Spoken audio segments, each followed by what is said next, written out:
What's happening, hardscapers? This is episode 178 of the How to Hardscape podcast, where we talk about how you can start and grow your hardscaping business.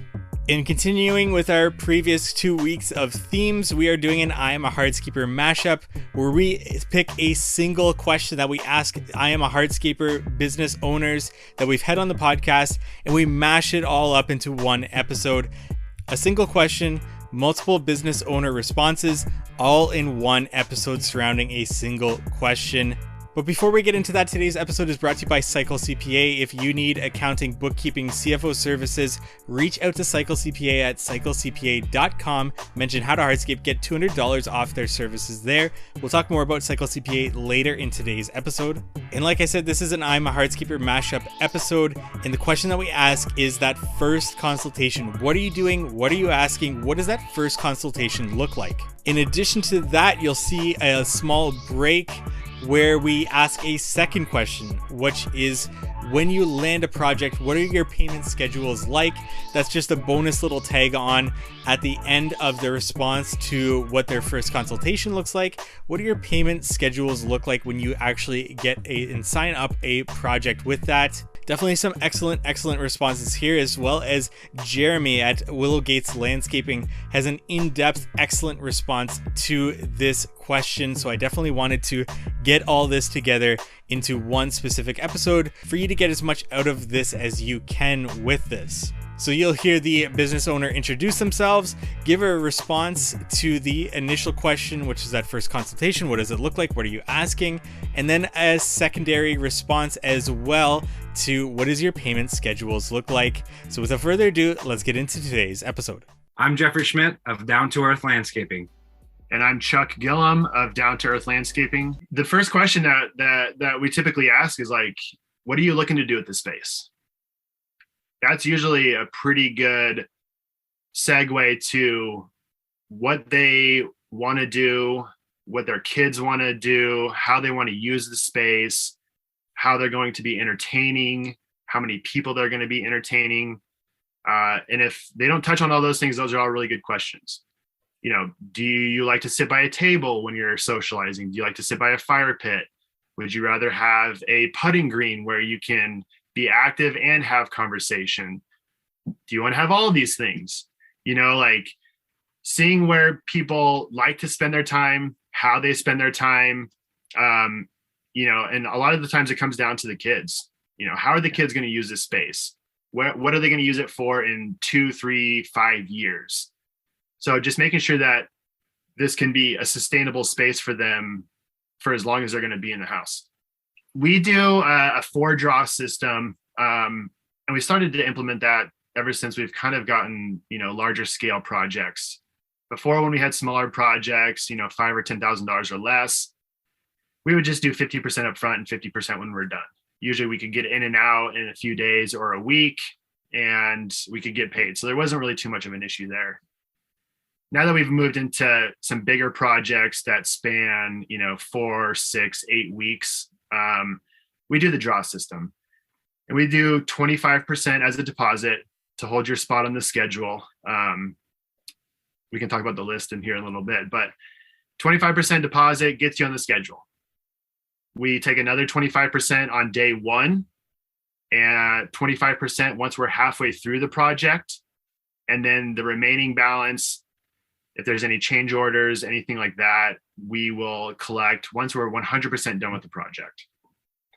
And that's been really good for us, especially this winter. This is the first winter that we've worked full time with a full team. So it's really helped out this year, because there's a lot that you can't do in the winter here in Colorado. And so, you know, we'll get to the job, we'll get 75% done with the job, but then we can't plant until the spring, or we can't finish up the irrigation, you know, or the poly sand on some jobs, just depending on weather. So we want to make sure that, you know, there's only 25% that we're holding on to versus 50%, you know, having that big hit where we're in the hole on that project with materials and labor, and we just need to go back and plant some plants to collect the rest. So we try to spread it out as much as possible. Usually customers like that too. It helps them out a little bit on these bigger scale projects. and they can spread these payments out over several months. Hi, I'm Mike Barker with Elevate Outdoor Living. Like when we go on site, I'm sure like a lot of us, our brains are just spinning, right? They're going wild. Oh, we could do this over here. We could do this over here. Oh, we have to, look at some drainage there. And those are some things that, maybe we didn't touch on, or, maybe they're open to, us being creative. But, the big thing is just, making sure that we're going to hopefully not find anything too unexpected. Drainage issues seem to be kind of the unexpected things that we see. Even with pictures, it's just hard to see some of that stuff. But just making sure that the homeowners and I are really still a good fit, and we're still kind of working through the conversations, and we're on the same page on their project. I will say it does vary. So the smaller projects, we typically do 50%, 50% down. And then we'll do like a 30% when we start, and then the balance due. On our bigger projects, I'm really pushing everyone to put it comes out to about a 30% deposit prior to. This allows us to order a lot of the material, and that's kind of the big thing is, everyone knows that there's a material shortage, or in every industry there is somewhat. And so I kind of tell them, hey, if we do this 30%, we can order all the material and prevent any delays. And then first day of the project, we're collecting an additional 50%. So, we have 80% of our money the first day of the project. And, I have not had any pushback with that. I haven't had any issues with it. Hi, I'm Jeremy from Willow Gates Landscaping. Great question. So that's kind of starting point. We'll go out to their home. We'll walk through a job site. I want to find out their pain points. I ask more questions. How are you going to use this space? Are you planning on spending time with your family? Is it just the two of you? Do you have children coming home? Are the children home now? Do you have grandchildren coming home? Do you entertain a lot? How many people will be using this space? We talk about 10 people, 20 people, 30 people? What are we designing for? I've had some people come in and ask for a 3,500 square foot patio. And so number one, it's going to be really expensive. Number two, you're going to feel lost in it. So let's think about being a little more intentional how we design this. So it's small enough to feel intimate, that you actually like it. You aren't out in some concrete jungle. And it's big enough to host the parties you want to host. So one of the pain points, sometimes they've had a really bad experience with another contractor, try to figure out what went wrong. What did that person mess up? Well, he didn't get it. He just didn't get it. Well, he didn't listen to me. So what did he understand? How did ask questions, the biggest thing. So we'll meet again at our distributor, an indoor showroom. And let's consult. Once the proposal has been completed, at that point, I'll have at least probably two designs, built a proposal based on materials they picked out during consultation. And I'll get a few upsells as well, different line items, or let's say we're doing a paver patio. And they think they want Techo Blocks Blue 60, which is a very standard paver we use a lot. I might throw in an option for Everest, which is something that's almost double the cost of Blue 60, maybe natural stone. There are a few different options. When they walk into a showroom, anything they looked at in the brochure during a consultation that they expressed some interest in, I'm going to at least put it in there as an option. So there's a section in our proposal that says other options, and there will be one section substitute other wall block. There'll be three other types of wall block listed there. Same way for pavers. There'll be some other options, and that depends on the project, what it might be, whether it's adding a water feature, whether it's going from a pergola to an attached roof. All the different options might be buried in that proposal. So when we meet again at the distributor, then we leave that meeting with a pretty clear sense of where we're going. We've kind of honed down what that design is going to look like. We got a pretty good idea of materials that we're choosing. And I may or may not be collecting a check on that first meeting, or say that on that first proposal review. And generally, they're not signing a contract. Once in a while they do, but 90% of the time, there's enough changes made to the proposal for materials or different options. I don't want a whole bunch of markups on the contract. I just go home, and update that proposal and send it to them for signature. Let me back up. There's one step I missed in the whole sales process. After the initial consultation, I may or may not get that signed retainer agreement. Once in a while, there's going to be a client says, let me think about it. I'll get back to you. And that's fine. But when I go home or go back to the office, I know about what they're looking for. I will send them an email first with the list of references, and then I'll send a series of emails showcasing various projects. So I know if they're looking at, say, for example, Techa Blocks Blue 60 paper, again, standard paper for us, and they want this certain color. I'm going to send an email showcasing a project using those very colors. And I might have, it depends on the project. Let's say they're looking for a attached roof or a pavilion. I'll send a bunch of pictures saying, hey, here's what we've done in the past. What are you thinking for the ceiling? Do you want natural wood? Do you want cedar? Do you want a PVC material? Send an example. So that's kind of an intermediate step between me meeting at their home and proposal review at distributor. So that's sent right away after we met. And I tell them, is there anything you really fall in love with, something you think is just awesome in any of these projects, let me know. And I'll try and incorporate that feature into your design. Okay, now back to your question. How do I handle the payment process? So you don't get a spot in my schedule until you sign the contract and give me a deposit. There's been a couple of times that I fudged that rule a little bit and always regretted it. Somebody said, oh, I'll get it to you when we're ready to start. But no, that's not how it works. You're going to give me a signed contract, you can give me a deposit, or you're on my schedule. Simple as that. You mentioned that series of emails that you'll send based on products that you might have talked about with the client and whatnot. Do you do the same thing with features? Because I've noticed that if I'm talking with a client and I talk with them about lighting, if they haven't seen lighting in an outdoor living space before, they might say, maybe, probably not though. But as soon as I show them, whether that's I take them to a job site and I show them the lighting or I send them a picture, immediately they need to have lighting on that project. Do you try to do that with the features as well to upsell them on lighting, fire features and all that? To a certain extent, yes. So if they're looking for a fire feature or considering that, I'll send a picture, different types of fire pits we built. For lighting, for patio lighting, that's standard. Will Gates builds a patio, it's going to have lighting built into it. We might do one patio every, 4 or 5 years where a client is just, they will not spend anything for lighting. Like, you're spending all this money for that patio, why you want to have a party out when the sun goes down? That's, enjoy your investment as long as you can. So there's a few people who will say no lighting, but generally it's simply included. Most of the pictures I send showcasing a project will show it in daylight and at night, so they can see what that project looked like with the lights on.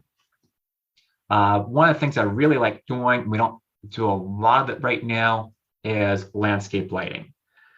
So kind of basic starting point for us is going to be lighting your patio. Undercap lighting, maybe some lanterns on the piers. That's kind of starting point.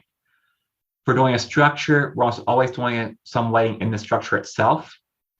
At a minimum, it's going to have a ceiling light. If it's a outdoor pavilion or if it's a attached roof, it's probably got a ceiling fan with a light kit. One of our trademarks has been up-down lights in every post. Whether it's a pergola, whether it's a pavilion, just putting that in. Having that whole roof structure lit up at night is really, really cool. So that kind of sells itself.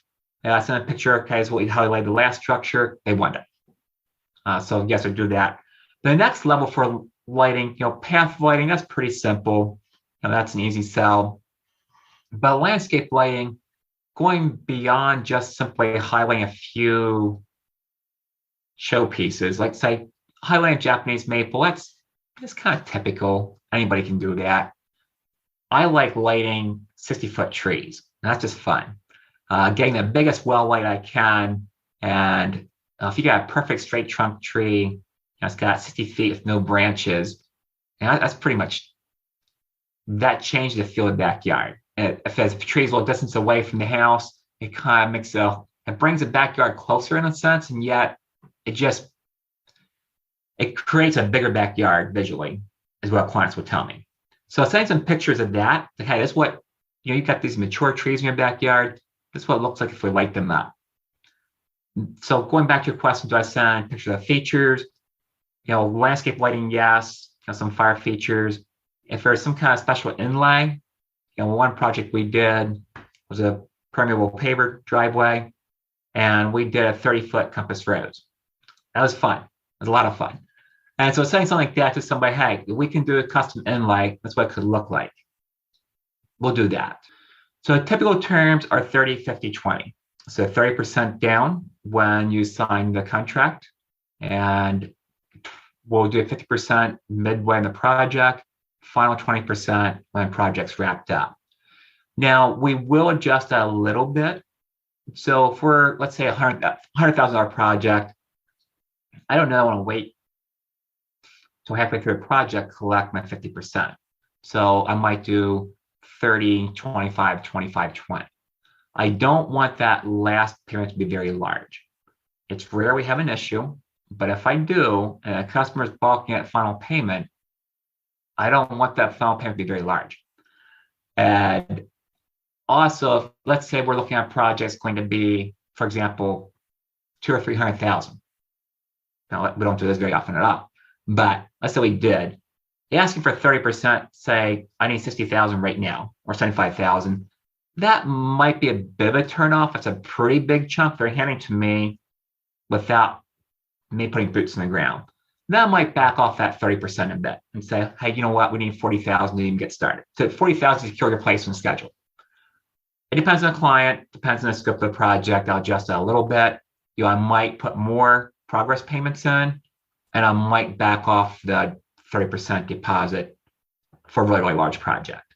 Again, put yourself in the consumer's shoes, handling a large study. You've got the contract. I live in Pennsylvania, so we've got the home improvement contractor law. I'm registered with that. They can track me down. They can find me. That's not an issue. But still, that's a bit intimidating to hand that large of a check over to somebody that you're just trusting references. You don't really know this guy. So you got to respect that a little bit. I just want to take a break from today's episode to talk about our sponsor, Cycle CPA. You may have a CRM or project management software in place, but what data are you using to ensure your estimating is accurate? Having a proper accounting setup and accurate bookkeeping done is key to understanding overhead expenses and other costs that must be recouped in your estimates. Cycle CPA is a remote bookkeeping and CFO firm that helps to connect the dots from the financial reports to the hardscape and landscape data needed in order to reach high profits. They provide landscape and hardscape industry benchmarking, job costing, financials by service line, advisory meetings, and much more. Cycle CPA's team of accountants are specialized within the hardscape and landscape industry, and you can visit them at cyclecpa.com, and for $200 off, mention the How to Hardscape podcast.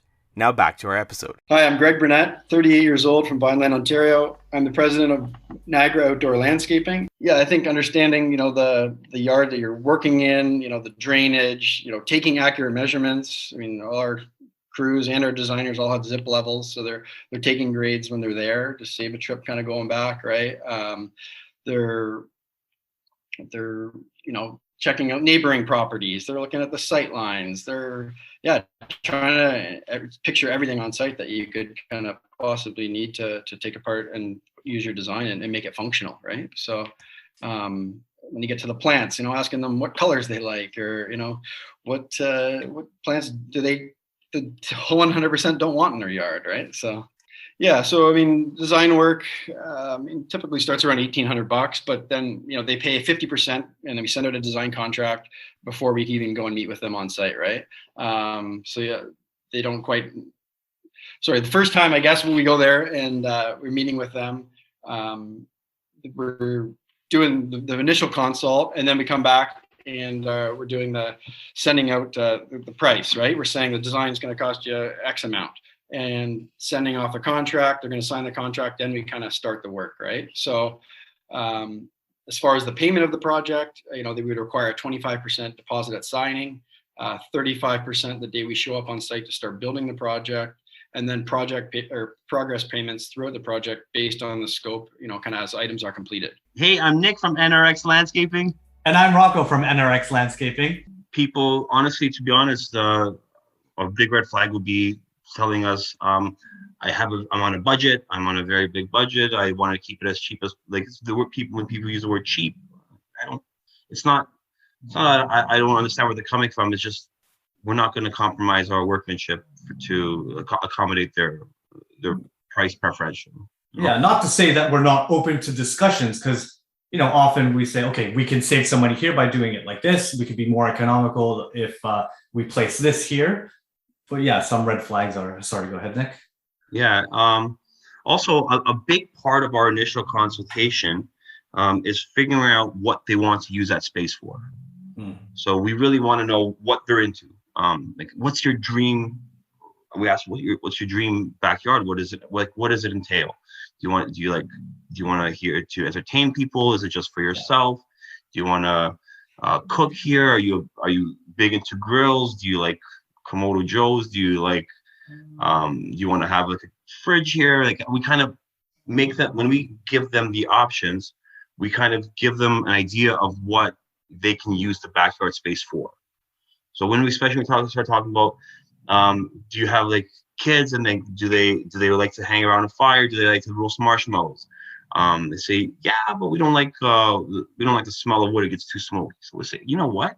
We can do a gas fire pit for you. We can, with like a bench seating area, and they really like, especially, it's been really kind of a cool transition to what kind of aspects to the backyards we're including now, like these gas fire pits, and we do these outdoor kitchens and these pergolas, when we do these day bed swings and all that stuff. And we kind of we do cabanas with outdoor washrooms, outdoor showers.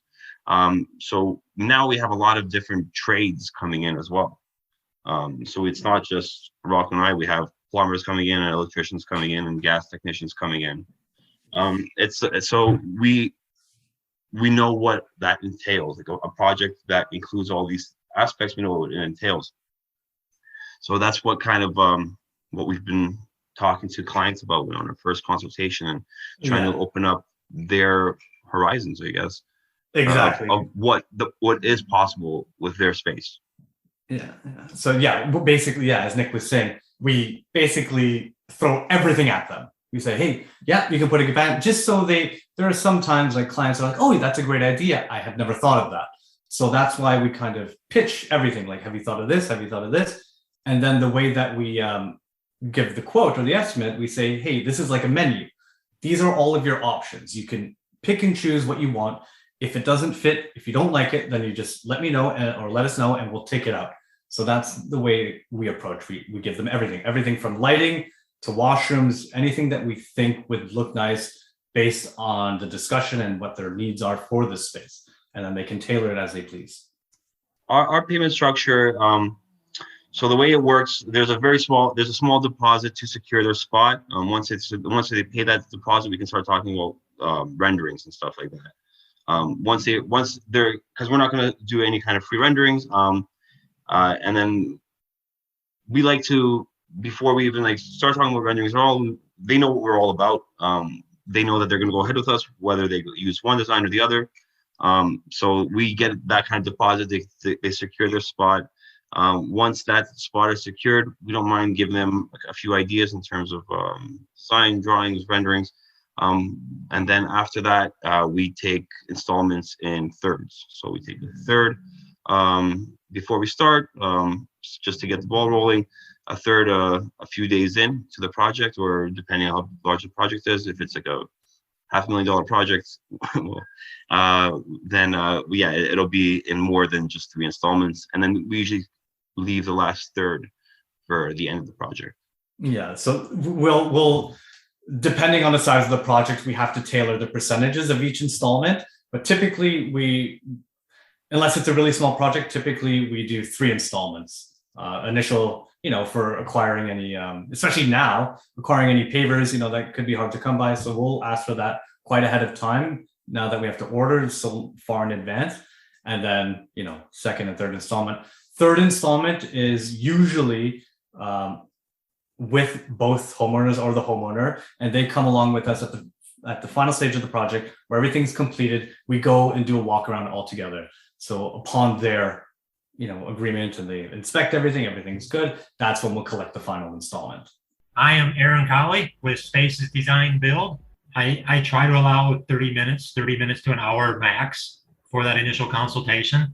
Something that I really like it when we can do is I like to get inside the house, because I think what's inside you want to take outside. These outside spaces are just transfer what's inside. So if that can happen, which it does probably 70% of the time, I'm just observing and I listen. And I try to ask open-ended questions. Do they like things square, round? What color palette? Just general questions, big and broad, because I'm looking for someone who's going to let me design their space based on those questions with our style, which is developing. And then I'm asking for why they want it. How many people are they going to have out there at a given time? Are they going to have big parties, or just, is it just for their immediate family? How are they going to use this space? And then something that I'm learning to ask too is, I'm okay phasing projects, but it's, what's your big dream for your backyard? What's the big picture? Because I've had jobs where we go in and we build one space and now we want this. Well, it can be a real design challenge to design at that point sometimes. Whereas even if you're not going to do it all at one time, which I prefer them too, but at least we know, so we can put the vision together. We got one of those right now that I have to call after this, that we put the vision together 2.5 years ago. And now, phase 2 and 3 might be coming in, and it's going to be easy because it was already designed once. So we kind of know how everything's going to fit and work together. I'm flexible on the back end, depending upon the job size. When we sign a contract, we take 20%, and then that gets them on the schedule.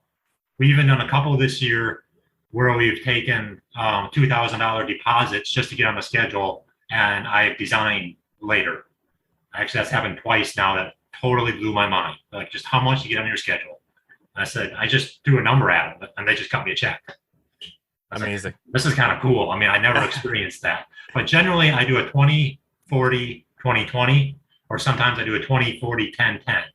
I used to take 50% up front, but as we're booking, 6-8 months out, that's kind of hard to swallow for a lot of people, I found out. And I really didn't feel like I don't need to take that much up front.